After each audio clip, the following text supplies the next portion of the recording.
Agora a gente olha para uma classe de sistemas especiais, onde vai fazer muito sentido obter relações para esses sistemas periódicos e calcular o período dessas oscilações ou rotações sem ter que necessariamente resolver as equações de movimento.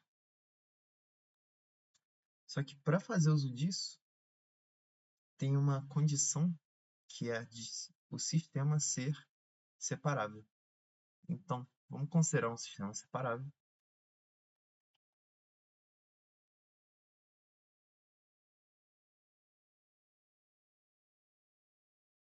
Lembrando que num sistema separável a gente sempre pode escrever o momento PI como uma função das coordenadas QJ e de constantes αj que estão associadas a partes da Hamiltoniana que vão ser conservadas pelo sistema ser separável. Então, se a gente substitui essa relação na variável de ação, o nosso JI ele vai ser função de quem? Bom, o P é função de Q e alfa, só que o Q eu vou estar integrando. Então, no final das contas, esses J's eles só dependem das constantes alfa.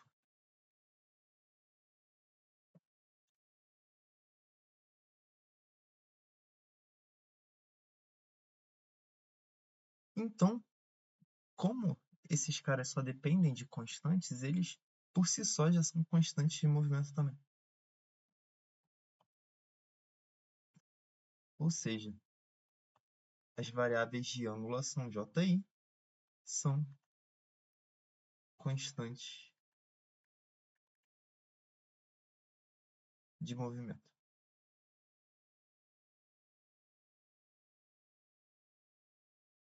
Num sistema separável.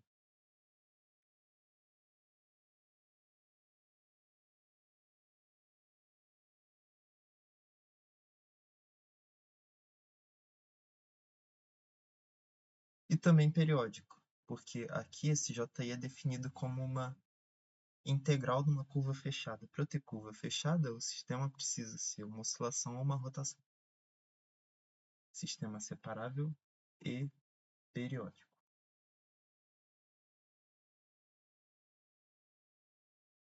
Então,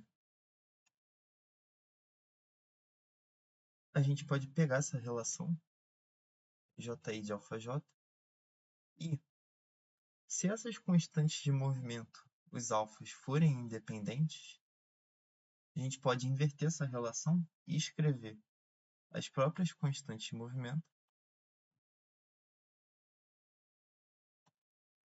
como dependendo das variáveis de angulação. E, portanto, como no caso do sistema separável, a Hamiltoniana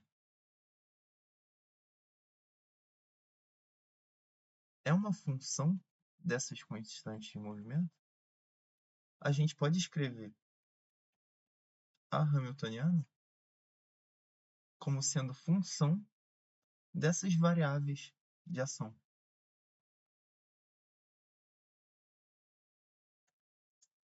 Ok. E além disso, a função principal de Hamilton,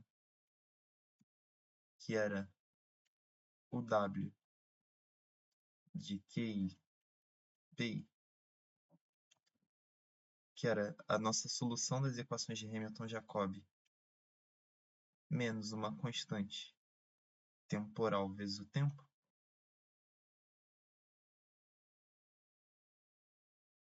não, mais, que se você soma a solução das equações de Hamilton-Jacobi, se a Hamiltoniana não depender do tempo, essa função W aqui, ela vai representar uma solução também para as equações de Hamilton-Jacobi, como a gente viu anteriormente. E aí, a gente pode pegar esse momento PI e substituir ele com uma função dos Qs e das constantes alfa. Só que o alfa eu já vou substituir como função de J também. Como a função principal já depende de Q, isso aqui é reescrito como uma função de QI e das variáveis de ação JI.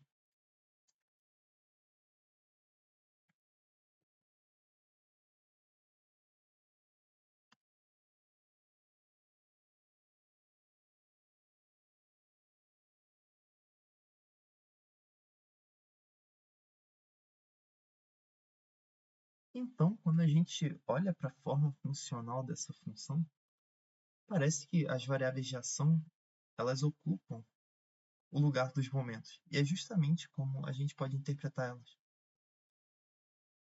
A gente pode interpretar isso aqui como se fossem momentos transformáveis.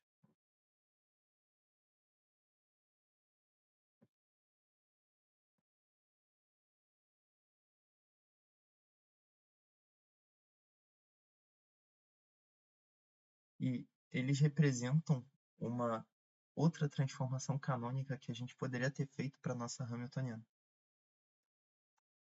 Com isso, lembrando que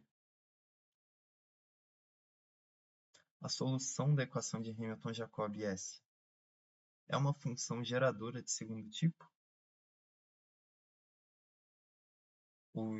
as novas coordenadas Q são I, elas são a derivada parcial da função geradora com relação aos novos momentos. Só que esses novos momentos são as variáveis de ação. Então fica ds dji. E, considerando uma Hamiltoniana independente do tempo, a gente pode substituir diretamente no lugar de S a nossa função W, que já está aqui embutido que ela depende das variáveis de ação. Isso aqui é a mesma coisa, aqui é a derivada de W com relação a JI. Essas variáveis QI, que são as coordenadas associadas aos momentos, que agora são as variáveis de ação, também tem um nome especial. Elas são chamadas variáveis de ângulo, ou simplesmente ângulo.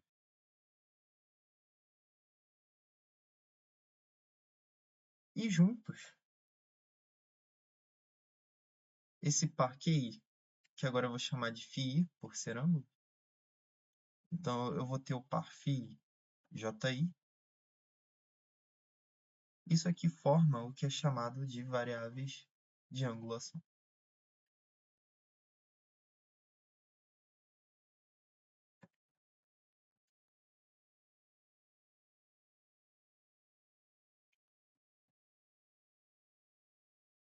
E agora, se a gente olha para a equação de Hamilton,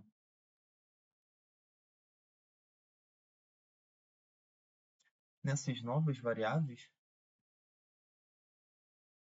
a gente tem que φ.i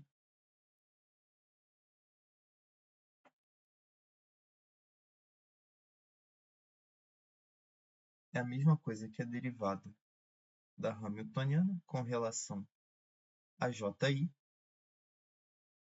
E isso aqui pode ser uma função complicada dos JIs, enfim, isso não importa. Mas o que importa é que, como os JIs são todos constantes, então todo esse termo aqui é uma constante. Vai ser uma constante que só depende dos JIs. Ou seja, φ.i é uma constante. Eu vou chamar carinhosamente de ômega.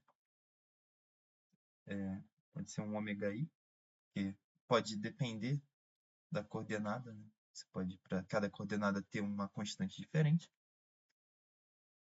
Então, como eu já sei que esse cara é constante, a minha solução para as equações de Hamilton é diretamente φi é igual a um φi inicial mais ômega-i vezes t. Então, escrevendo as equações de Hamilton dessa maneira, eu já obtenho a solução completa em termos dessas novas coordenadas. E esse ômega aqui, que eu ainda tenho que provar, é justamente a velocidade angular do seu sistema periódico. Então, essa é a verdadeira significância desse formalismo de você tratar as variáveis de ação e as variáveis de ângulo, conjuntamente com variáveis de angulação, porque você pode obter frequências de oscilação de uma maneira muito direta, sem ter que resolver o seu sistema.